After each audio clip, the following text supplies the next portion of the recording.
almost every single night. I don't think many of the others could keep up the pace.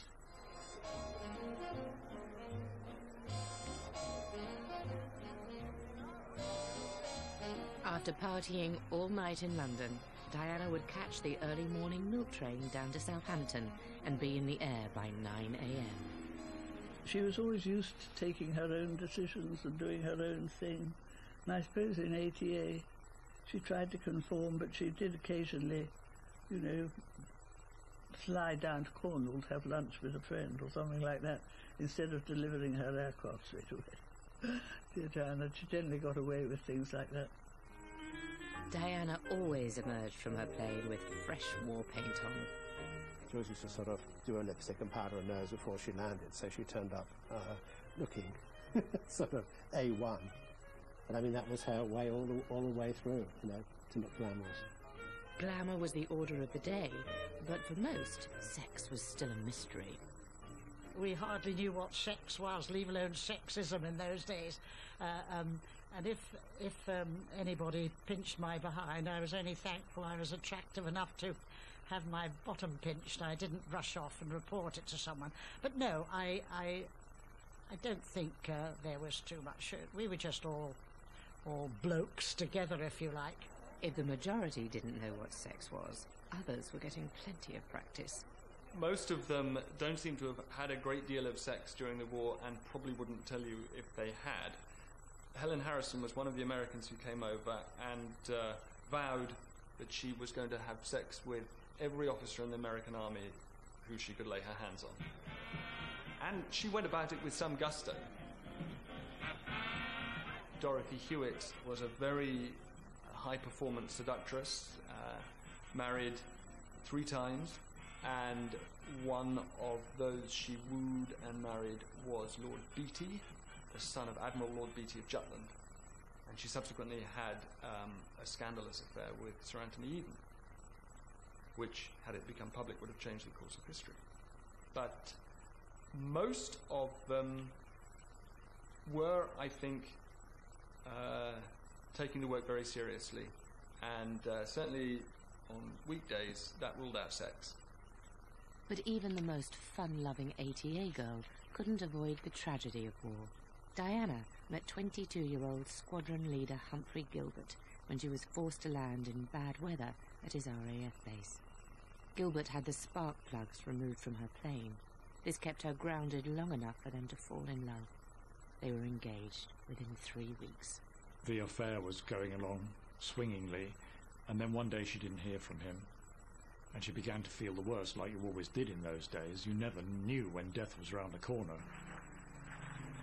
Diana flew over on a subsequent flight the airfield where she thought he was, looking out for his Spitfire, which she knew had a blue nose. It wasn't there. On landing at her destination, Diana rushed to a telephone box to be told that Gilbert had been killed in his Spitfire.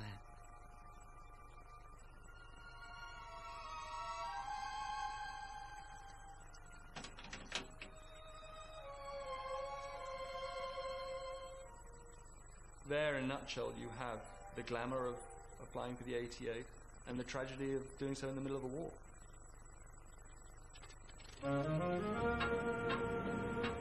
By 1941, the girls were still restricted to flying antiquated planes.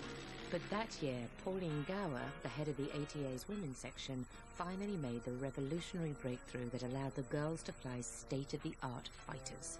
There's a key moment in ATA history when Pauline Gower attends a party in May 1941 with Gerard Delanger, and the question of whether or not women are ever going to be allowed to fly fighters comes up. She buttonholed Delanger when he was a little bit harassed and asked him if there was any reason why the ladies shouldn't fly the Hurricane and the Spitfire just like the men. And he said, "Well, I don't suppose so." So she said, "When can we start?"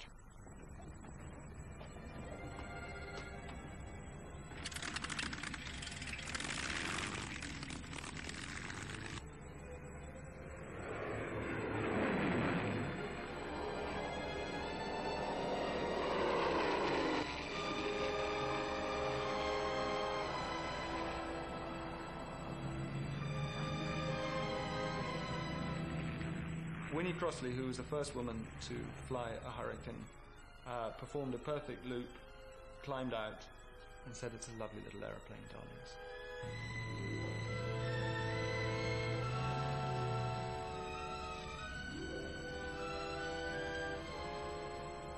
I believe it was a Friday, but either way, they pool their ration coupons and petrol money, drive down to London and have a slap-up dinner at the Écu de France, which is, I think, then the finest French restaurant in St James's. Then in August 1941, the girls got their hands on the ultimate flying prize. The Spitfire.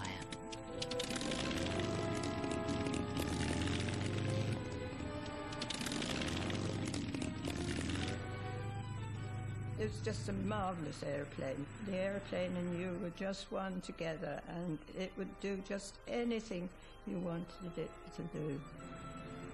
You were there with the cockpit around you. It was the nearest thing to flying oneself, because the slightest touch on the stick and it responded. Absolutely marvellous. It was a woman's aeroplane. It was poetry. It seemed kind of like riding a good horse. One ATA girl was already showing the men what a special Spitfire pilot she was. Lettice Curtis had been recruited in the second wave.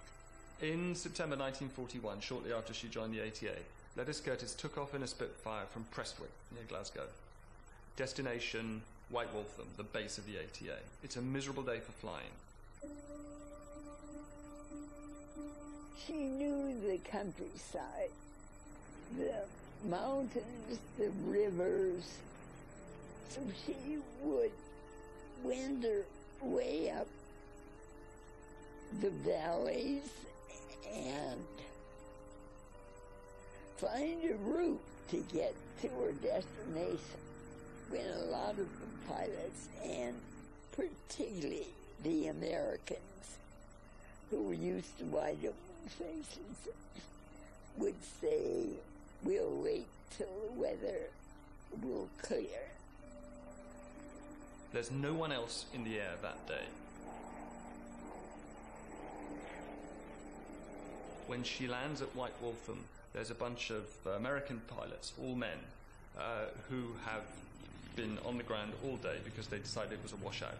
And Lettice says there must have been some consternation among those American men that a woman had not only taken off from Prestwick, but got all the way down there in one piece.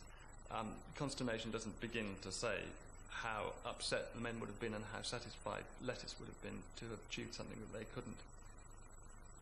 Lettice was the ultimate head girl, getting through with the plane in one piece using the most direct route. But some of the girls couldn't resist the temptation to have fun with the Spitfire. And you could go up and play with the clouds, you know, and have great fun. My favorite was a vertical 8. You dive, come up, dive, turn. So you do a figure 8. It's graceful. This was the plane that you wore. The throbbing engine, the dancing through the air, the joy, the tremor in the wings. It's perhaps more loyal than a man as well.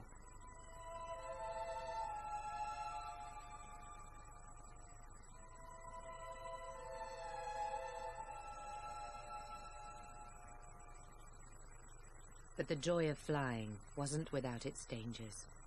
There's no doubt that weather was our worst enemy.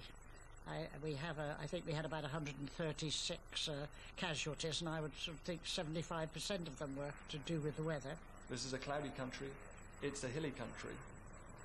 And the fear that engulfs you as quickly as the clouds